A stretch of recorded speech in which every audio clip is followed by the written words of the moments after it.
என்னங்க? என்ன ஆளு ரொம்ப ஃப்ரெஷ்ஷா வந்திருக்கிற? என்ன விசேஷம்? ஆமாங்க, அடிக்கிற வெயில்ல எத்தனை ஒரு குளிச்சாலும் தாங்க முடியலங்க.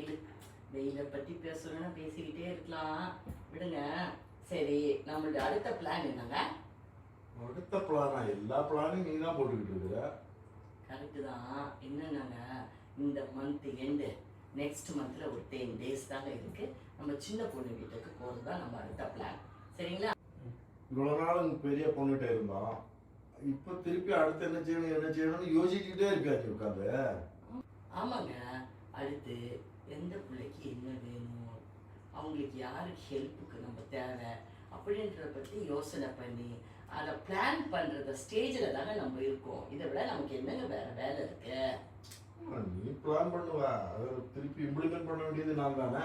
ஆமாம், அதுதாங்க லைஃப்னாலே. அதுதான், நாங்கள் பிளானை சொல்லுவோம், அதை இம்ப்ளிமெண்ட் பண்ணுறது உங்கள் வேலை. அதனால தான் ஒரு பிஃபோர் தட் ஒரு 12 days பிஃபோராக சொல்லியிருக்கேன். எந்த டிக்கெட் கம்மியாக இருக்குது என்ன ஏதுன்னு பார்த்து டிக்கெட்டில் கரெக்டாக போட்டுருங்க. சரிங்களா? 38 வருஷமா அதே தானங்க பண்ணிக்கிட்டு இருக்கிறேன்.